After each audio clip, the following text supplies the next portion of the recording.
Well, it's Tech for Hire. I believe he's going to bore us again with his bullshit. Hey guys and gals, Tech for Hire here. If you've got a truck like this, and your stereo looks like this, then you need to get one of these. all right, ladies and gentlemen, let's get started. But first of all, make sure you like this video, subscribe if you haven't already done so, and comment down below. I don't know why that makes a big difference. I haven't really done any videos in a long time, so I guess if I want to start getting back on it, I got to start hounding you guys to make sure that you like, subscribe, and comment. All right, with that out of the way, let's get started. First of all, let's look at the boot screens. So this screen is the first time that you install it and you turn on the truck, it has a boot process, and the boot process takes a good 20 to 30 seconds. It's not very long, but that's just if the truck loses power or you disconnected some stuff and you start it up again. It does this whole boot process. So it's about 30 seconds, but when you normally start the car, it's like this one. It's much faster. It's maybe 5 seconds. But I believe that is the difference between the fast boot option and the standard boot option. I don't know how long the standard one does, but the fast boot is literally like 5-10 seconds. It's super quick. Well, ladies and gentlemen, you can see it. It is installed in the truck. It looks great.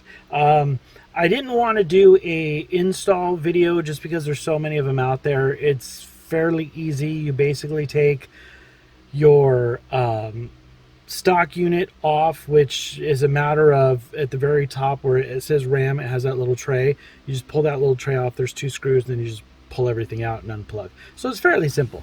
All you really have to do is swap over everything that's on your stock unit with the new unit. Everything fits. You can retain your trail brake, you retain all your buttons, they just move to the top. The one thing that I realized I had to do was on the trailer brake switch. I had to cut the little harness a little bit, just the wrapping around the harness, to make the wires just a little bit longer so I can plug it in, because it goes on the opposite side of where it normally is. So that's one of the issues. The other issue, I'll show you. It gives you a new GPS, so it kind of has to go in between this ridge and the plastic here. So I just put a little notch in the black part of the plastic to give this a little bit more room to sit.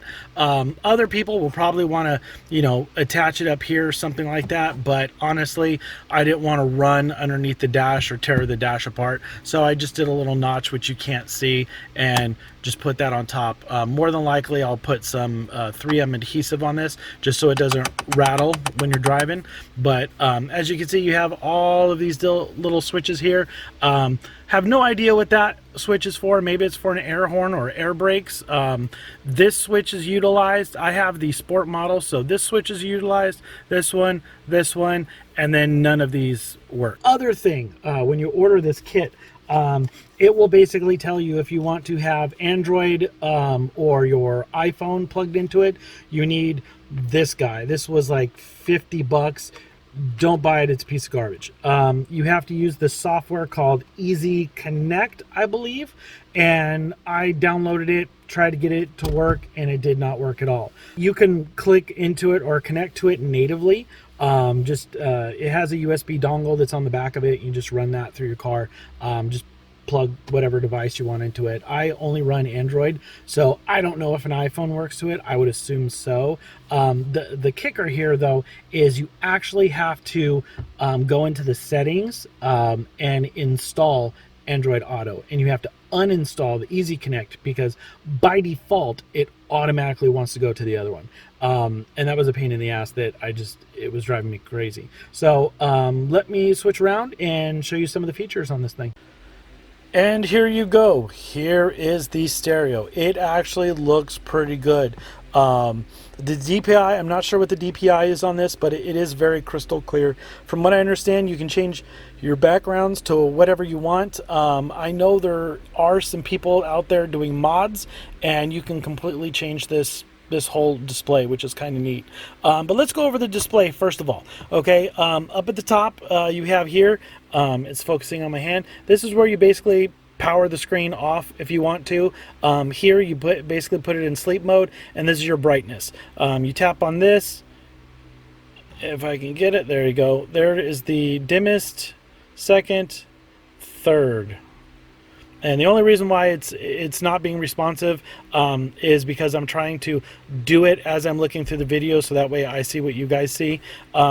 Here, up here on the right hand corner, this is for multiple options, whatever you have running in the background. So you can turn each one of these off if you want.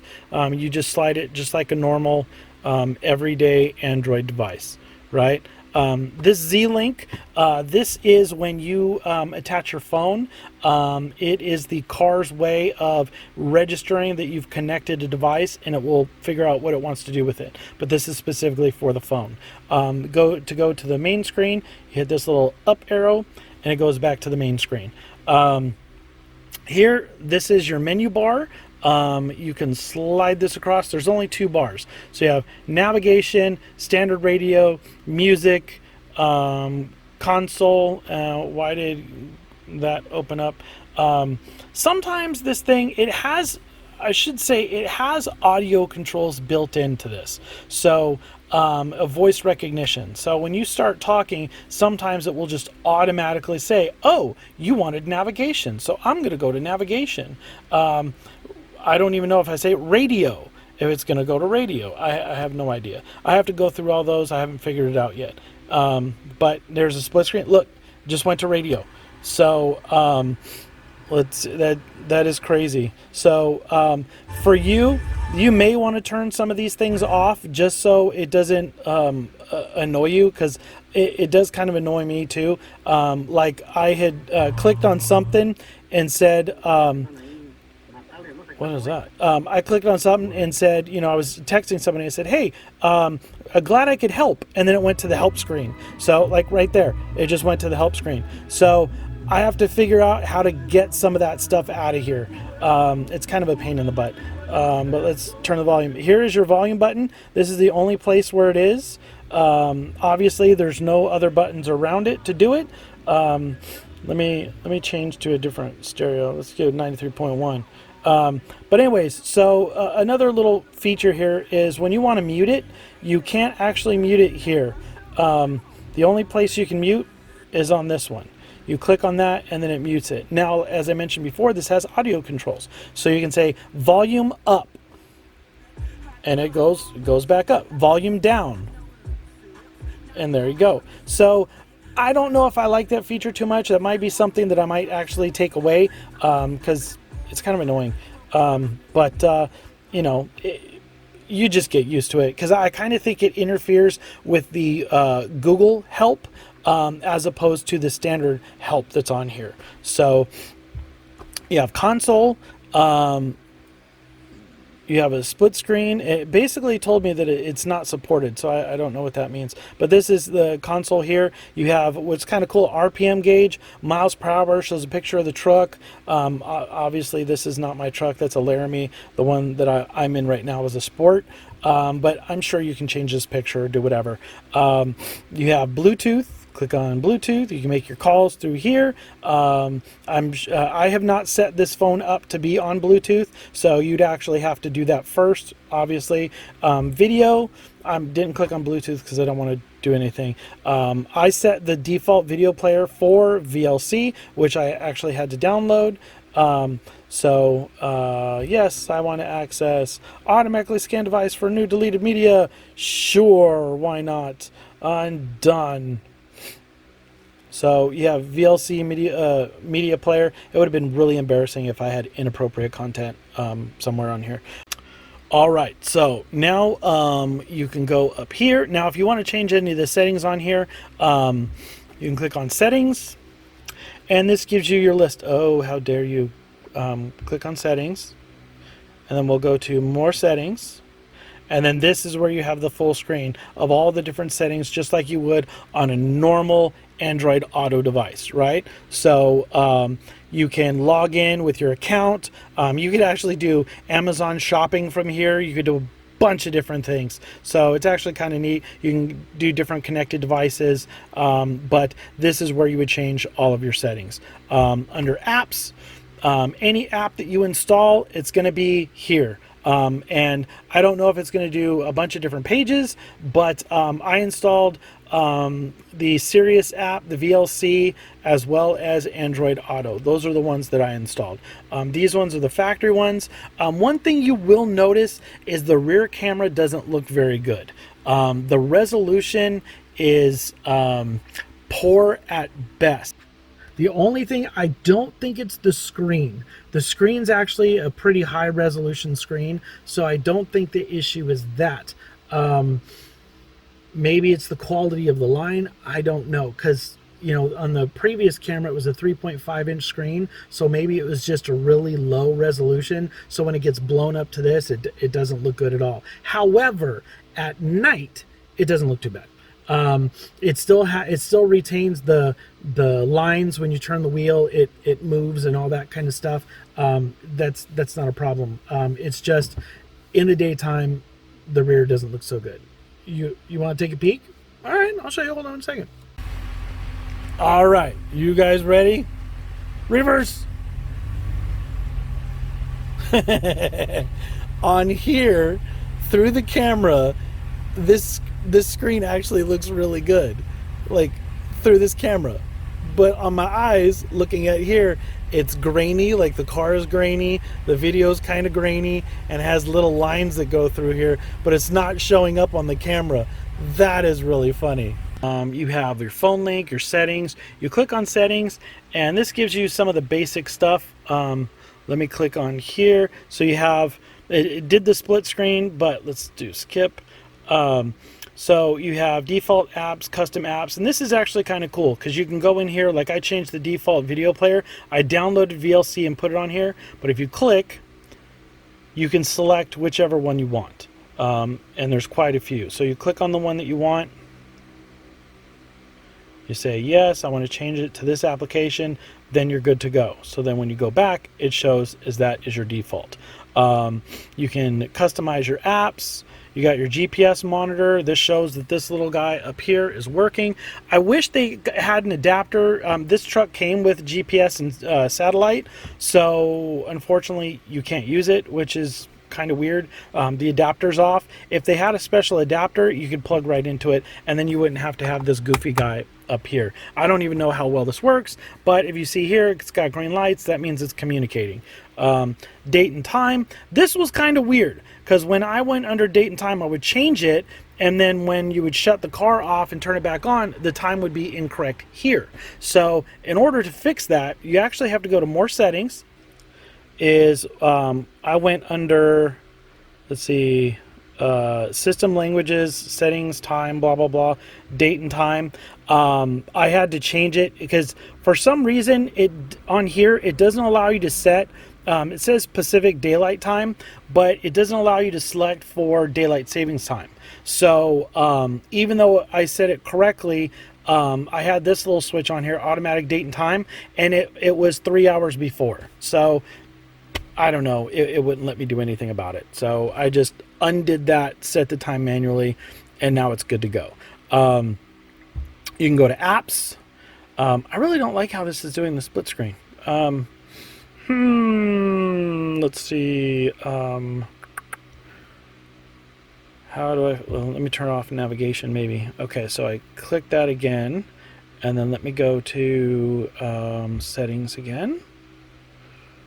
More settings. Nope. All right.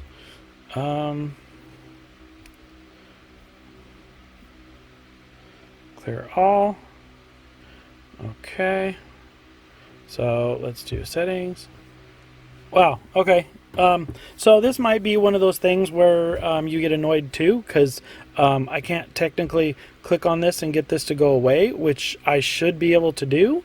Oh, that's my, I don't know whose house that is. That's not mine. So, okay. So I went into settings. Now it went away. All right. That's what I want to see. Got a little sweat there. And then click on more settings. Aha, there we go. This is the screen that you should normally see. I don't know what was up with that other screen.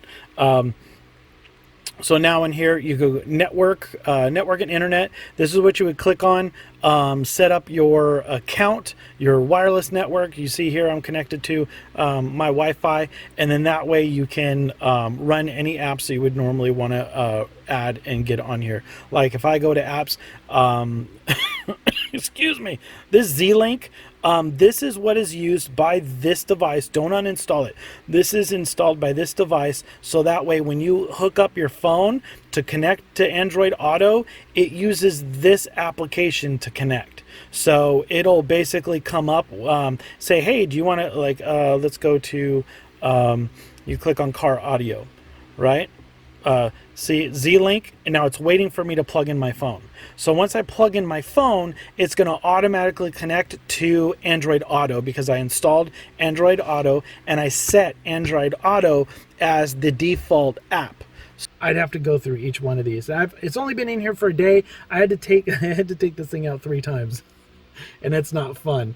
I mean, it's not hard, but it has these little plastic clips and they tend to break, and I broke one and then it wouldn't close all the way. So yeah. And then I realized that I forgot the trailer brake. So I had to tear it all apart to put the trailer brake on because that's important. And the truck knows when the trailer brake isn't functioning because it had a little error message and said, hey, you need to set this. You need to fix this. So overall, I think it's a great... for the price, I don't know. Let's focus now. Let me see if I can focus on this thing. There we go. Yeah. For the price, you know, it's up to you. I think I paid, you know, just under $1,000 for it. But that came with the bezel. It came with the piece here to allow these connections. Oh, that's just one thing that you're probably wondering about. The hazard switch is normally right here, and I was thinking you had to tear the whole unit apart to get this to fit because there's a little, I don't know if you can see it here, there's this little trim piece. The stock piece goes right behind that, and your hazard switch would be right here. It doesn't fit. So, but on all actuality, all you do is you take the hazard switch and you just pull it out ever so slightly, and it comes out, and then there's enough room back here for it to fit. So that's kind of neat. You get this little face plate. If you have the Sport series like this one, this was a little storage. So that storage goes away, and that's where your trailer brake is. Obviously these things get connected just like normal. This is in here just like normal. You don't have to do anything special. You retain, if you have this unit that doesn't have the center console, you retain this piece. If you have a center console, it comes with another piece down here that makes the kit look, you know, like it's supposed to be factory. Only thing is in this truck, see if you see this piece right here, see how this is like a charcoal kind of color? That's what this should be, but in the higher trims, it's this plastic, this silvery plastic, and it matches with the gauges. So, you know, at first I was kind of upset, but you know, there's a lot of silver in here, so it really. Now, if I was to choose this versus the stock one, price wise, I think you save a little bit by going to this unit as opposed to the stock unit, because the stock unit, you have to basically get it off a wrecked truck, and then you may have to get it programmed for your VIN. I haven't really looked too much into it, but that's usually what they do with factory stereos. So I don't know. There might be a cost there might not be. But the only feature, really the biggest difference between the two, is this one is a fully customizable Android. So you can do a lot. Anything you can do with an Android, you can do on here. I guarantee you there's all sorts of different downloads for the screens that you can do, different layouts, all that stuff. I really haven't looked into it, but from what I can tell, this thing is completely unlocked and you can do anything you want to it.